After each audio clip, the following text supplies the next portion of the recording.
This is episode 20 of the History of Podcast. I'm Robert. And I'm Emma, and today we will be talking about the history of cell phones. Now, before we dive in, let me just plug the YouTube channel. It's also called The History of, and it's just another platform to listen to the podcast. We also have an Instagram, and it's called The History of Podcast, and I think it's pretty cool. You should check it out. Definitely should. As always, we have the egg carton count before getting into the show. And today's egg carton count is, it's 24. Still 24. It's been hurting recently. My dad's buying the cardboard egg cartons. I know. It's sad. Maybe we'll get some other ones. We're still ahead of the episode number, so we're doing well on that, though. Yeah, we're working on it. But yeah, so we're doing the history of the cell phone, as you know. We could do the entire history of the cell phone, but that show would be way too long to cover all the necessary details. Just to keep you kept up in the loop, we'll do a quick skim over of the telephone and its history before the cell phone. So just a few quickies. Alexander Graham Bell invented the telephone in 1876. He just barely beat another inventor, Elisha Gray, by a few hours. And Bell's company was called Atlantic Telephone and Telegraph. Sound familiar? at&t. Ooh. Originally, callers were identified by their names, but this changed in 1879, giving birth to the phone number. Also keep in mind that phone calls had operators who would connect the caller with whomever they wanted to speak to. The first telephone line across the U.S. was finished in 1915. Rotary phones, the ones where you spin the dial, those came out in 1919. Now, by 1927, transatlantic calls were made possible by what was called the radiophone. While the phone itself was not mobile or independent, this was the first glimpse of the cell phone. So sending radio waves across the Atlantic to be able to do a phone call. And in 1947, the transistor was invented by Bell Labs. And this was a big deal because the transistor was the key piece of technology that would make the mobile cell phone possible in the future. In 1951, a direct dialing service was invented, making telephone operators obsolete. And it is necessary to mention that at&t, so remember that was Alexander Graham Bell's company, that was a monopoly. They monopolized the market, and that was split up into several small companies by the government called the Baby Bells. That was the name of the companies, and that happened in the 1980s. And that whole story in itself that could be a history episode. But those are pretty much the high points of the telephone before the cell phone. To give you an appreciation of how far the technology has come, let's talk a little bit about how cell phones and cellular technology actually work. So I'm not going to give you a headache or myself a headache, Thank you. Phones are actually fancy radios. Ooh. And typically in radios, two people are connected by one channel, so only one person can speak at a time. And the phones actually use two channels for a call, one for each person. So you'll have, think of it, I'm speaking to you, say Emma, you would be speaking to me, so I'm listening to you on one channel, you're speaking on that channel. Make sense? And then I'm speaking to you on one channel, and then you're listening on that channel. Each channel is one way, so you need two channels to make it work. Yeah, and it's to allow two people to speak at the same time.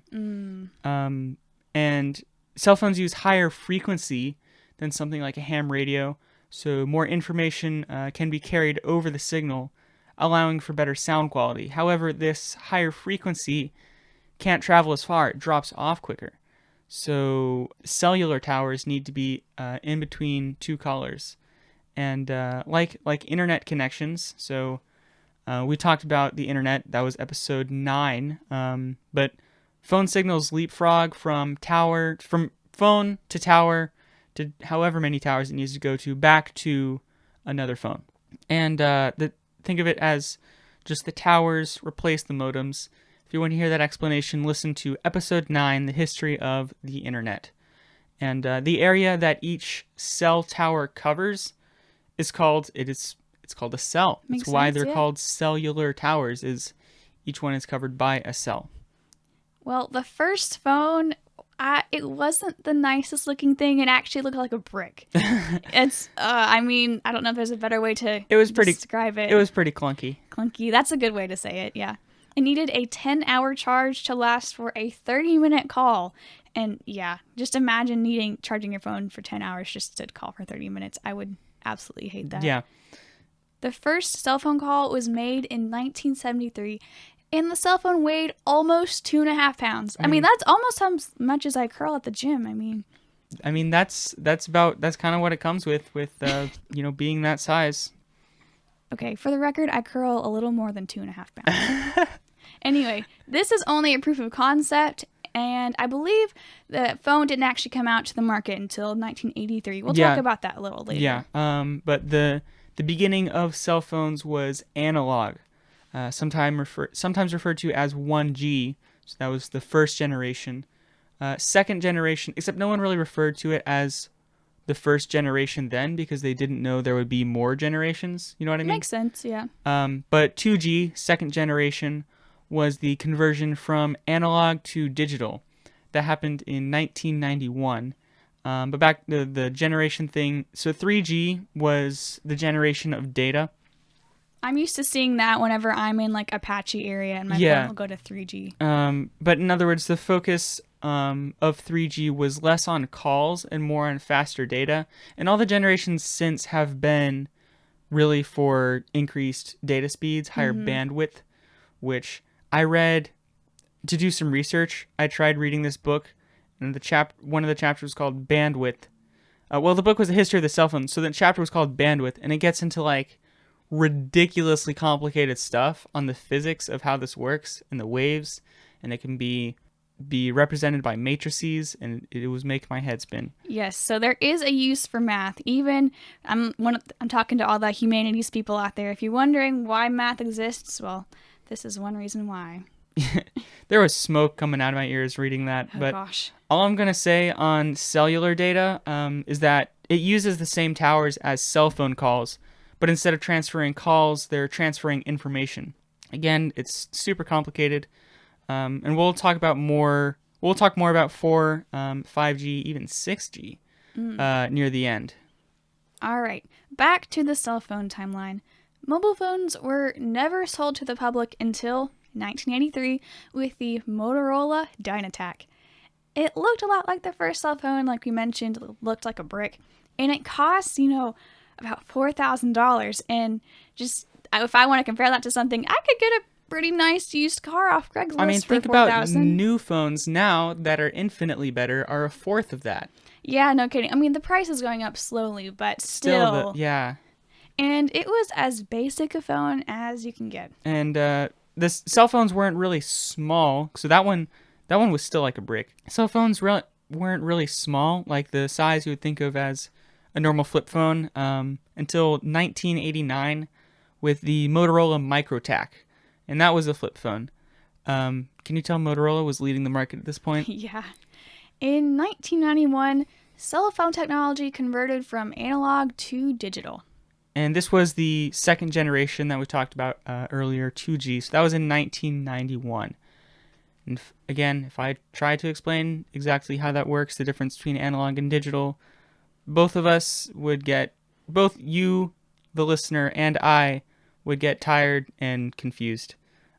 So there are a lot of complex things involving waves, protocol, and data. Just check out the links in the show notes if you're interested.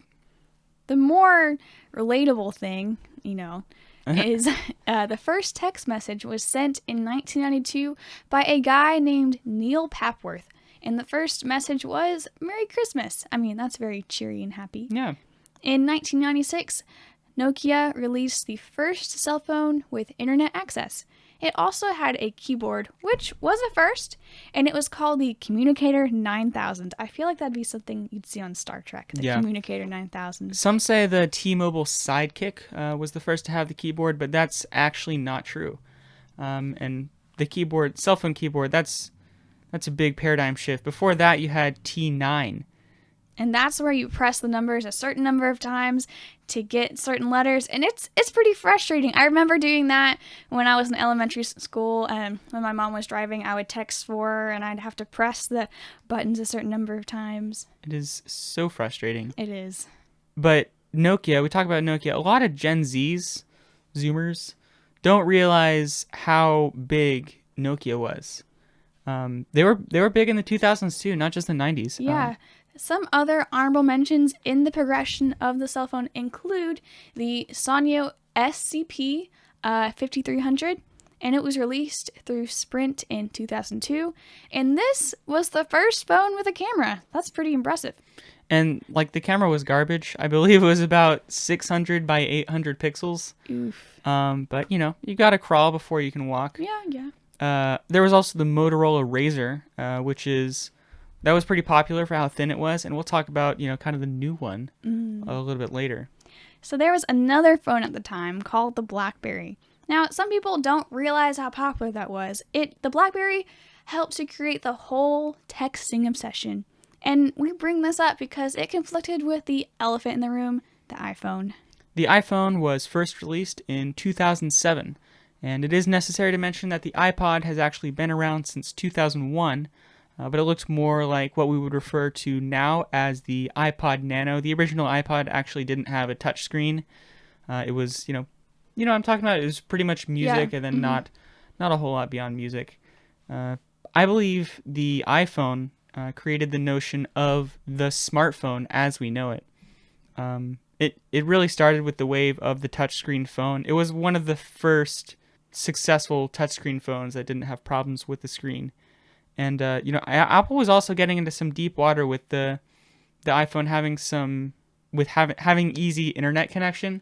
Like the other one had internet connection, the Nokia we talked about before, but that was for pretty advanced people, if you know what I mean. Yeah, the phone's really transformed. I mean, modern phones, it's pretty much like a camera with internet connection, and oh, by the way, you can call people if you need to. Yeah. One thing my dad points out is that like the phone really became addictive when it started having a camera. Like he always points out that there's so many ways to get to the camera, because I know this is just, I don't know if anyone else experiences this problem, but he always just whenever he like accidentally touches his phone or accidentally presses a button, it's always on the camera. In 2008, Apple introduced their App Store. It started with 500 applications. A few months later, Android created their own, starting with 50 apps. So I can see a little competition boiling. I see that. Soon after, the BlackBerry App World came out. And skipping ahead to the iPhone 4S, which had Siri. This is important because the first AI personal assistant was created by DARPA in 2002. That's kind of creepy. We talked about them in the internet episode. Again, you can listen to that. Explain what DARPA is. It's Defense Advanced Research Projects Agency. So they're pretty much the government doing a bunch of futuristic stuff. But when Siri, it wasn't called Siri when it was a government project, it was called PAL, which stands for Personal Assistant That Learns. And Apple acquired this technology from a startup called Siri and used it in their iPhone in 2008. Now we have Alexa, Google Home, and Cortana. Think about all the things you can do now on your phone. You can text, call, take pictures, you can FaceTime, you can pay with Apple Pay, actually. You can email. Use it as a calculator. Oh, yes, that's weather, convenient. I'm sure there's an exhaustive list somewhere. You connect to YouTube and learn just about anything. And also Google Maps as well. And let's give the microphone and the speaker some credit. Like we talk about phone microphones and speakers being trash, but the microphone is actually about the same size. It's about the size of a quarter, and the speaker's actually about the size of a dime. That's impressive. In the early 2010s, 4G came along as the next generation of speed. And on paper, 4G can actually reach up to 40 megabits per second. I know if you've seen speeds higher than that on an internet test, that's because you probably have 4G LTE, which is, it's different. It can be thought of as generation 4.5, sort of. Because I think the thing that separates generation from generation is there needs to be a hardware difference in the phone.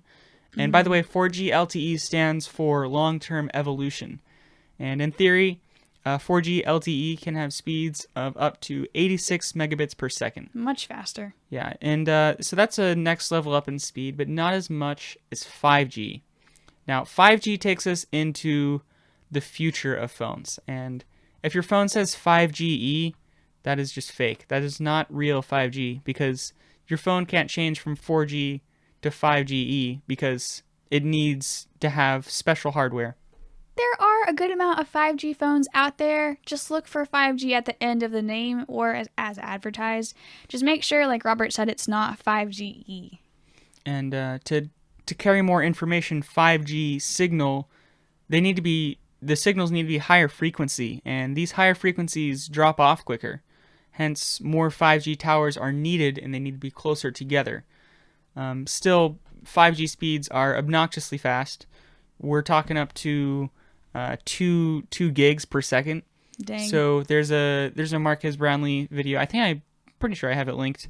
If not, I can put it in the show notes. Of he downloaded a Stranger Things episode in 4 seconds. Ooh. And he says you can download a season in 30 seconds. Not bad at all. Yeah. But if you look at the electromagnetic spectrum, the higher frequency means 5G phone signals are inching closer and closer to microwaves. And this stuff, I would imagine, is doing something to you. I mean, I don't feel exactly comfortable with all these, towers and stuff around with The 5G, waves. And there are some medical studies on it, but I mean, that's not totally history of the cell phone. So there's a link to a medical study correct in the show notes, and so you can check that out if you like, but we'll just leave it at that. And actually, while I was doing research, I saw an ad for a virtual conference for developers about 6G. 6G? We just got 5G. Like, we don't even fully have 5G yet. Correct, yeah. And if you've seen, have you seen, so Marquez Brownlee, we talked to him just a moment ago. He's going bananas over foldable phones. Yeah, foldable phones. I think we watched that episode together, right? Or Yeah, watched it with Dad. He's doing a bunch of foldable phones. Like, he's doing reviews. He's really the only person I know of who's talking about foldable phones. Well, so foldable phones are interesting because these phones, unlike the ones in the past, these have a touch screen, and so you have to We're going back to flip phones. Yeah, it's weird because we are going back to flip phones almost, but with the touch screen, you have to work with the hinges a certain way to make sure that the screen doesn't break and it works, and seems quite difficult. The ones out now are kind of junky, but, the first generation's always going to be that way. Yeah, speaking of generations, slightly different kind of generation. Cell phones are a big generational thing. Most people in my generation were never really old enough to know life before smartphones. We may have experienced a taste of the flip phone, like Robert and I did, but still, for the most part, having access to this technology has always been a part of life. Just like we don't know anything other than a post-9/11 world. And enough about that. If you do have any questions, or if you're just interested in learning about that, you can listen to episode 16 if you're interested. And I'm getting a flip phone when I currently have an iPhone 5, and I'm getting a flip phone when that dies. I'm going OTG, off the grid. You do that, man. Because, companies, whoever's not spying on me, but, they're not directly hurting me by keeping tabs on me, but I kind of think of it this way. So, my bathroom walls are opaque, and I want my phone to be the same way. I have nothing serious to hide, but privacy is nice. You know what I mean? Yeah. This is why people call me OK Zoomer. Yeah, some days I feel like that, and some days I'm really thankful for my phone, especially Google Maps. I tend to get lost pretty easily. No, but that's a sacrifice you've got to be willing to make to go off the grid. Yeah, we could have our own paper maps. That'd be pretty cool.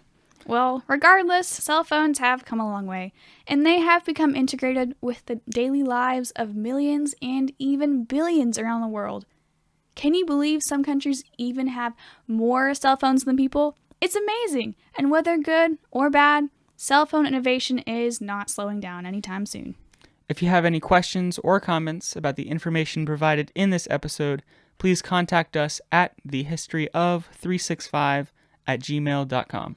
Have a blessed day, and you've got to promise me something. Never stop learning.